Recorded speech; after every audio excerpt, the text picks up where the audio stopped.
कुछ महीनों पहले नेपाल के रिमोट एरिया में 9000 फीट ऊंचे पहाड़ की चोटी पर ये हॉस्पिटल कुछ ऐसा दिखता था। इतनी दूर रहने की वजह से इस कम्युनिटी में बिजली नहीं है, मतलब स्थानीय डॉक्टर्स अच्छे मेडिकल इक्विपमेंट तक नहीं पहुंच पाते और अक्सर उन्हें सिर्फ टॉर्च और बहुत ही बेसिक टूल्स का इस्तेमाल करके अंधेरे में सर्जरीज और कॉम्प्लेक्स मेडिकल प्रोसीजर्स परफॉर्म करनी पड़ती हैं। बेहतर देखभाल की जरूरत पड़ने पर एक बेहतर मेडिकल फैसिलिटी तक पहुंचने में घंटों लग सकते हैं। इन प्रॉब्लम्स की वजह से कई मौत और मिसकैरेजेस भी हुए हैं। तो हमारे long term partners give power, जिनके साथ हम अपने पिछले 3 फिलैंथ्रोपी वीडियोस में काम कर चुके हैं, उन्होंने डैन और डैरेन को इस समस्या का हल ढूंढने में मदद करने के लिए खोलोग्विन की यात्रा पर चलने को कहा, जहां उनका धूमधाम से स्वागत किया गया पृथ्वी पर सबसे खूबसूरत जगहों में से एक में। पहली सुबह डैरेन की मुलाकात संजय नाम के एक स्थानीय गिव पावर इंजीनियर से हुई, जिसने उसे नीरा के बारे में एक दुखद कहानी सुनाई। उस गांव की एक महिला जिसने ठंड के मौसम में मेडिकल फैसिलिटीज और इक्विपमेंट की कमी के कारण अपने बच्चे को खो दिया था। उसे सबसे करीब के बर्थिंग सेंटर तक बारिश में चल के जाना पड़ता था और क्योंकि बर्थिंग सेंटर दूर था, इसलिए वो सेंटर तक नहीं पहुंच सकी और उसे बच्चे को खोना पड़ा। और सरकारी फंडिंग की कमी के कारण इस अस्पताल को कम से कम 2030 तक बिजली नहीं मिलेगी। अगर अस्पताल अच्छी बर्थिंग फैसिलिटी के साथ चालू होता तो फिर मामला पूरी तरह से अलग होता। डैरेन जानते थे कि हमें जल्दी कुछ करना होगा ताकि ऐसा दोबारा ना हो, तो वो मेलिसा से भी मिले, ग्रीन प्रोग्राम की फाउंडर, जो इस विशाल प्रोजेक्ट को पूरा करने में मदद करने के लिए ढेर सारे स्टूडेंट्स और वॉलंटियर्स को लेकर आई। जब मैं छोटी थी, मैं मलेशिया में अपने परिवार से मिलने गई। वहाँ मैंने पहली बार समंदर देखा और समंदर तट से जुड़ी चट्टानों को देखा और तब मुझे पहली बार यह एहसास हुआ कि अगर हमें लोगों को प्रकृति की खूबसूरती दिखाने का मौका मिले तो ऐसा करके हम उनके अंदर ऐसा भाव जगा सकते हैं कि जिनसे वो भी प्रकृति की रक्षा करना चाहे। तो हमने अनिवार्य रूप से दुनिया भर से ऐसे छात्रों को लिया है जो सच में अच्छा प्रभाव डालने की परवाह करते हैं और आने वाले पीढ़ियों का परिचय दुनिया की खूबसूरती के साथ कराने में सक्षम होना ऐसा तरीका है जो वाकई में दुनिया को बेहतर जगह बना सकता है। संजय और मेलिसा से मिलने के बाद डैरेन काम करने के लिए और भी ज्यादा इंस्पायर्ड हो गए थे। हम सोलर पैनल्स और बैटरीज लगा रहे थे ताकि अस्पताल को बिजली मिल सके। साथ ही इस कम्युनिटी की सेवा के लिए हम उन्हें इक्विपमेंट्स दे रहे थे, जिससे एक सेफ और मॉडर्न बर्थिंग सेंटर बन पाए। ठीक है, हम पहले दिन के लिए तैयार हैं। 3, 2, 1, टीम काम पर लगने के लिए बेहद एक्साइटेड। ये कंप्लीट करने के बाद हम यहाँ पर खोदेंगे। चलो चले। पहले दिन के अंत तक टीम सारी खुदाई और वायरिंग का काम पूरा कर चुकी थी। मैं ये बयान नहीं कर पा रहा, लेकिन इस गांव के लोगों के बारे में कुछ तो बात है। उनकी प्रामाणिकता, उनके दोस्तानेपन और उनके खुलेपन ने मुझे कुछ ही दिनों में ऐसा एहसास करवाया जैसे मैं उनके परिवार का ही हिस्सा हूँ। जैसे ही हम इस घर की ओर बढ़े, कोई अंदर भागा और उसने आग जलाई और वहाँ से धुआं निकल रहा था। हमें नहीं पता कि क्या हो रहा है, लेकिन वो हमारे लिए चाय बना रहा था। ये अदरक वाली हिमालयन काली चाय है और मैंने अपनी पूरी जिंदगी में इससे बढ़िया चाय कभी नहीं पी। यही यहाँ की संस्कृति है। ये लोग वाकई में बहुत काइंड और वेलकमिंग है और हम जहाँ भी जाए वो हमारा ख्याल रखना चाहते हैं। उन्होंने हमारे लिए अपने घरों के दरवाजे खुले रखे हैं। इन्होंने हमें रहने के लिए एक कमरा दिया ताकि डैन और मैं यहाँ आराम कर सकें। लेकिन कंस्ट्रक्शन शुरू होने के कुछ ही समय बाद डैन बीमार महसूस करने लगे। मुझे बहुत ज्यादा बीमार महसूस हो रहा है, तो मैं पास ही के अस्पताल में चेकअप करवाने जा रहा हूँ। इसका मतलब वो खुद ही एक्सपीरियंस कर पाएंगे कि इलाज करवाने के लिए इतनी दूर जाना कितना मुश्किल होता है। जैसा कि आप देख सकते हैं, यहाँ पर सब कुछ लॉक्ड है और ये कड़वी सच्चाई है। अगर आप आसपास के किसी गांव में गंभीर रूप से बीमार हैं, तो आपको अपने सबसे नजदीकी हेल्प सेंटर पहुंचने के लिए भी 7 घंटों की यात्रा करनी पड़ेगी। खुशकिस्मती से वहाँ पर एक नर्स थी जो उनका चेकअप कर पाई। ये है कारुणा, जो स्थानीय कस्बे खोला गाँव में एक नर्स है। ये मेरी चेकअप करने आई है। लेकिन क्योंकि बिजली नहीं है, इसीलिए वो सिर्फ बेसिक चेकअप ही कर पाई। वो इस नतीजे पर पहुंची कि डैन की तकलीफ है गाठी। हाँ, मुझे गाठी हुआ है, जो एक दुर्लभ नेपाली बीमारी है। दरअसल ये मामूली सर्दी जुकाम है। लेकिन इतने बड़े कम्युनिटी के लिए अक्सर इससे भी ज्यादा सीरियस केसेस होते हैं, जिनके लिए इमीडिएट और कॉम्प्रिहेंसिव ट्रीटमेंट की जरूरत होती है, जो कि अवेलेबल नहीं है। इस प्रोजेक्ट पर सब कुछ निर्भर था।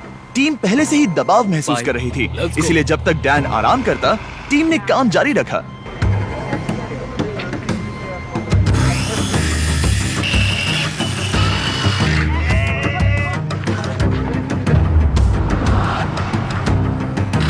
अब जब सपोर्टिंग स्ट्रक्चर तैयार हो गया था, हमने सोलर पैनल्स लगाने शुरू कर दिए थे। संभल के, हाँ, आराम से।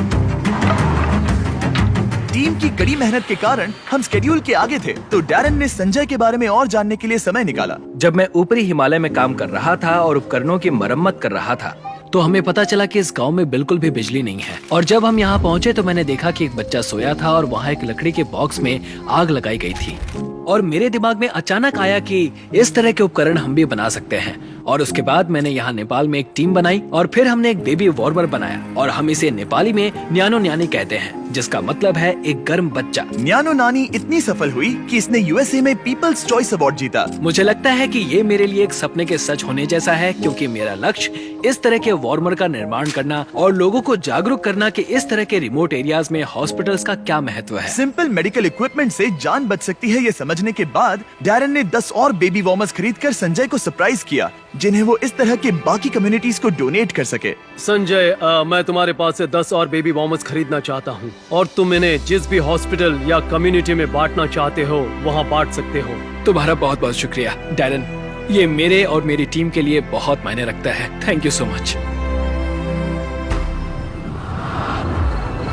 सिर्फ एक दिन बचा था, हम कंस्ट्रक्शन पूरा करने के बहुत करीब थे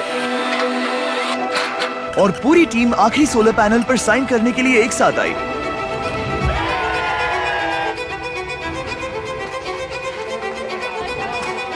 और डैरन को आखिरी बोल्ट टाइट करने का सम्मान मिला। हमने मिलकर बिना बिजली वाली इस टूटी हुई बिल्डिंग को पूरी तरह से एक अस्पताल में बदल दिया, जो इस कम्युनिटी के 16,000 से अधिक लोगों की सेवा करेगा। मैं इस बात का बहुत आभारी हूँ कि हम यहाँ आ पाए और उन्हें एक उपहार दे पाए, जो इन लोगों के लिए और आने वाली इनकी पीढ़ियों के लिए एक सार्थक बदलाव लाएगा। अब रात होने के करीब है और समुदाय को सरप्राइज करने का समय आ गया है। मुझसे और इंतजार नहीं हो रहा। पहली बार लाइट को जलती देखने के लिए पूरा गांव अस्पताल के यहाँ इकट्ठा हुआ। सब लोग तैयार हैं? 3, 2, 1।